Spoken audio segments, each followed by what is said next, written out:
श्री स्वामी समर्थ जय जय स्वामी समर्थ श्री स्वामी समर्थ जय जय स्वामी समर्थ श्री स्वामी समर्थ महाराजांच्या नामस्मरणाने आजच्या व्हिडिओला सुरुवात करूया।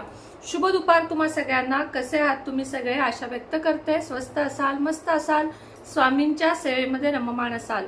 आजच्या व्हिडिओमध्ये मी तुम्हाला शुक्रवारी शुक्ल पक्षातल्या शुक्रवारी करण्याचा उपाय सांगणार आहे। शुक्ल पक्ष कधी असतं हे तुम्ही कॅलेंडरमध्ये किंवा पंचांगामध्ये चेक करू शकता, किंवा मग तुम्ही कोणत्याही शुक्रवारी सुद्धा हा उपाय करू शकता, पण जास्त करून शुक्ल पक्षामध्ये केलेला हा जास्त उपाय चांगला आहे आणि शुक्ल पक्षातल्या शुक्रवारी केलेला जास्त चांगला आहे। पण जर तुम्हाला नसेल समजत तसं काही तर तुम्ही कोणत्याही शुक्रवारी हा उपाय करू शकता, कारण शुक्रवार हा माता लक्ष्मीच्या सेवेचा दिवस आहे, माता लक्ष्मीला समर्पित असा दिवस आहे आणि अतिशय सुंदर असा उपाय आहे जो तुम्हाला करायचा आहे। काय आहे ते पुढे सांगतेस मी तुम्हाला। काय असतं, आपण कितीतरी मेहनत करतो। आता तुम्ही म्हणाल की ताई पटकन उपाय सांगा, पण त्याआधी थोडेसे काहीतरी गोष्टींची चर्चा करणं हे गरजेचं असतं।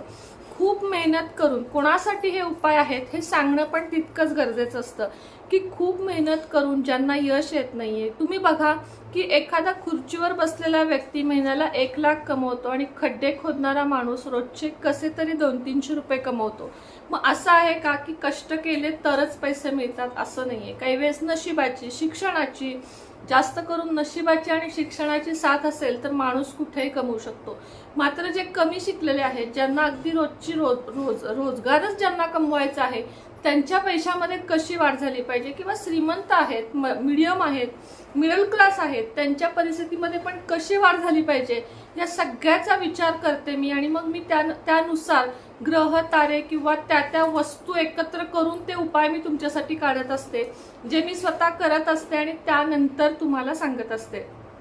आता बघा, घर आपलं स्वतःचं व्हावं अशी प्रत्येक महिलेची, म्हणजे प्रत्येक जोडप्याची इच्छा असते की माझं स्वतःचं घर व्हावं। दुकान असेल तर ते दुकान चांगलं चालावं, नोकरीत प्रगती हवी, नोकरीत प्रमोशन मिळावं, बदली चांगल्या ठिकाणी मिळावी, चांगलं मुलांना शिक्षण मिळावं, मुलांच्या फिया वगैरे भरताना कोणत्याही प्रकारची अडचण येऊ नये। असं तसं तर प्रत्येकच स्त्रीला आणि प्रत्येकच पुरुषाला, म्हणजे प्रत्येक आई बाबांना वाटतं की मी माझं एकंदरीत संपूर्ण कुटुंब, आई वडील, मुलं, बायको, नवरा, हे सगळ्यांना मी सुखात ठेवू शकावं, त्यांच्या मागण्या पूर्ण कराव्यात, ही प्रत्येक घरातल्या पुरुषाची धडपड असते। आजकाल तर स्त्रियांची पण असते। तुम्ही बघता, पुरुष कमवत असेल तर स्त्रीही त्याच्या बरोबरीने तेवढ्याच वेळ बाहेर राहून कमवते, पण तरीही महिनाअखेरीला पैसा कमी पडतो। ह्याचं कारण काय आहे की कुठेतरी तुमचे ग्रह तारे बिघडले आहेत, कुठेतरी नशिबाचे दरवाजे बंद झालेले आहेत, आणि ते उघडण्यासाठी काही सेवा, काही रेमेडी करणं गरजेचं असतं। कुठलीही रेमेडी करताना अतिशय श्रद्धा, भक्ती, भाव ठेवून जर तुम्ही केलेत तर त्याचे रिझल्ट तुम्हाला 100% येणार। मात्र मनात जर तुम्ही आणलात त्यानं काय होणार आहे, बाद झालंय, दुर्या टाकून, असं म्हटलं तर होणार नाही। जेवढे दिवस सांगते, जसे सांगते तसेच्या तसे उपाय केले तर रिझल्ट येणार नाही, असं होणारच नाही, हे मी तुम्हाला अगदी खात्रीनं, विश्वासानं सांगू शकते। अनेकांचं जीवन बदललं आहे, अनेक जण कमेंट करतात आणि तुमचंही जीवन बदलणार याची मला खात्री आहे। मी अनेक उपाय का सांगते, हा नाही तर तो उपाय, कुठला तरी एक उपाय तुमच्या कामी येणार आणि तुमचं आयुष्य बदलणार। त्याच्यासोबत हवेत कष्ट, चांगले कर्म, चांगली नियत, मुक्या प्राण्यांवर दया करणं, माणसांवर दया करणं, भुकेलेल्याला अन्न देणं, तहानलेल्याला पाणी देणं, या लहान लहान गोष्टी सुद्धा यासोबत पाळायच्या आहेत। नेहमी सत्याचा मार्ग अवलंबवायचा आहे, कधीही खोट्याचा किंवा शॉर्टकट अवलंबायचं नाही, जेणेकरून आपलं नुकसान नाही झालं पाहिजे, आपल्यावर माता लक्ष्मी नाराज नाही झाली पाहिजे।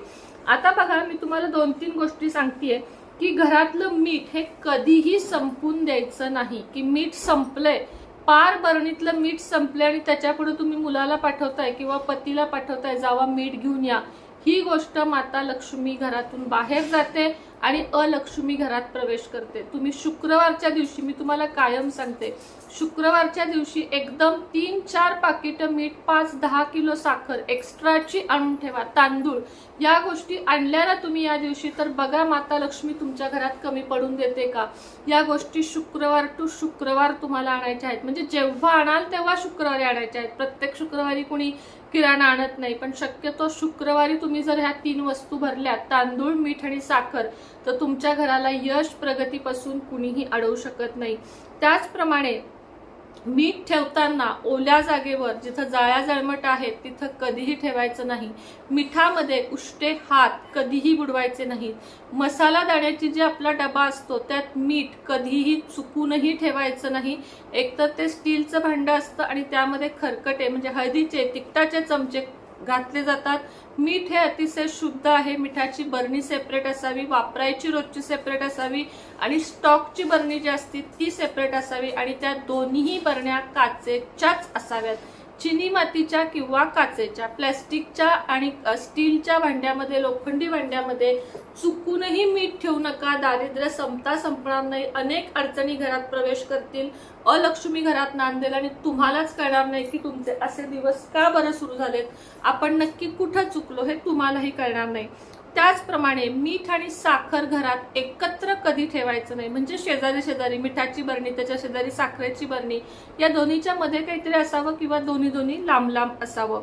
शुक्रवारी तुम्हाला बरणीतलं मीठ थोडं जरी संपलं असेल तर प्रत्येक शुक्रवारी वापरातली जी बरणी असते छोटी ती नेहमी गच्च भरून ठेवायची. पुन्हा शुक्रवारच्या आत संपली तरी भरायची, पण शुक्रवारी 2-3 चमचे त्यात भर टाकत राहायचे. हे करून बघा तुम्ही. लहान लहान आहेत, दिसायला प्रयोग लहान आहेत, पण त्याचे रिझल्ट अफलातून आहेत. कुणीही मीठ मागितलं कधीही द्यायचं नाही. कितीही त्या माणसावर वेळ असू दे, मीठ कुणीही मागितलं द्यायचं नाही. मीठ जमिनीवर सांडायचं नाही. सांडलंच तर ते डायरेक्ट केरसुनीनं कधीही उचलायचं नाही. त्याच्यावर पाणी टाकायचं आणि मग कपड्यानं पुसून घ्यायचं. ताटात जरी तुमच्या मीठ शिल्लक राहिलं त्याच्यावर थोडंसं पाणी ओतायचं, मग बेसिनमध्ये ताटली ठेवायची. हे काही नियम आहेत जे तुम्हाला माहितीही नसतील. मिठाशिवाय ताट कधी वाढून घेऊ नये, ते अपूर्ण आहे. माता लक्ष्मीचा अपमान होतो. ताटामध्ये सगळ्यात आधी मीठ वाढावं आणि मग पुढचे पदार्थ वाढावे. जेव्हा श्राद्ध पक्ष असतं त्या ताटात फक्त मीठ वाढलं जात नाही, बाकी इतर वेळेस ताट वाढताना कायम मीठ आधी वाढावं. आता जो उपाय सांगणार आहे तो तुम्हाला उपायावर येऊया. ही झाली जनरल माहिती जी तुम्हाला देणं गरजेचं होतं. एक काचेचा ग्लास घ्यायचा आहे. प्लीज विचारू नका की ह्याच्याऐवजी स्टीलचा घेऊ का, काचेचाच घ्यायचा आहे. नसेल विकत आणा, पुढच्या शुक्रवारी उपाय करा, त्याच्या पुढच्या शुक्रवारी उपाय करा, पण एक काचेचाच ग्लास तुम्हाला घ्यायचा आहे. आणि मोठी खडीसाखर मिळते बघा, ज्याच्यात धागा असतो, ज्याला प्युअर म्हणजे तुकडे तुकडे असतात प्रसादाचे मशीनमध्ये कापलेले, ते नाही, ज्याच्यात धागा असतो. असे एवढे मोठे मोठे खडे असतात त्याचे तुरटीसारखे. तशी खडीसाखरीचे 3 तुकडे आपल्याला लागणार आहेत. शुक्रवारी तुम्हाला हा उपाय करायचा आहे. तुमचं तोंड उत्तर दिशेला हवं आहे. उजव्या हातात ग्लास घ्यायचा आहे. उजव्या हातात ग्लास घ्यायचा आहे.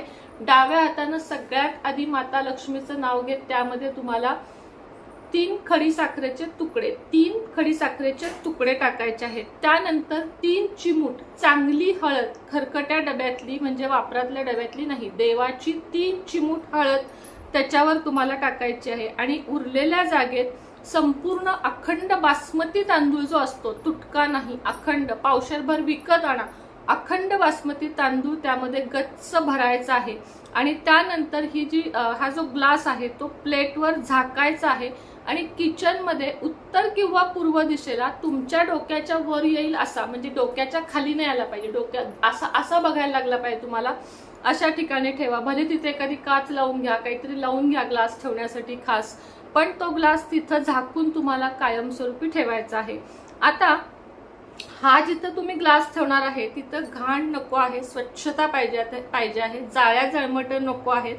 यानंतर आता ह्याचं काय करायचं तर 30 दिवस हे तसंच ठेवायचं. या शुक्रवारपासून पुढच्या 30 दिवसाच्या शुक्रवारपर्यंत ते तसंच ठेवायचं. 30 दिवसानं ह्यातल्या सगळ्या वस्तू झाडाखाली किंवा पाण्यात टाकायच्या आणि पुन्हा तुम्हाला हा उपाय करायचा आहे. असा तुम्हाला सलग 3 महिने किंवा वर्षभर किंवा माझ्याकडे तर कायमस्वरूपी आहे, कायमस्वरूपी हा उपाय करायचा. कधीच घरात कशाचीच कमतरता भासणार नाही. फक्त लक्षात ठेवा, मी खडीसाखर जी सांगितली ती धाग्याची खडीसाखर जी एवढी मोठी मोठी असते, बारीक बारीक खडीसाखर आपल्याला नको आहे.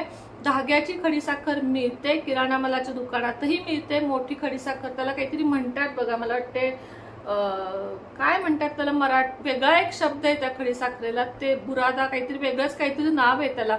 ती तुम्ही आणा आणि ती तुम्हाला अशा प्रकारे ग्लासमध्ये ठेवायची आहे. ग्लास उंचावर ठेवायचा आहे. तुम्हाला दिसला पाहिजे रोज, तो तुम्हाला दिसला पाहिजे रोज, घरातल्या सगळ्यांना दिसला पाहिजे असं ठेवायचं आहे.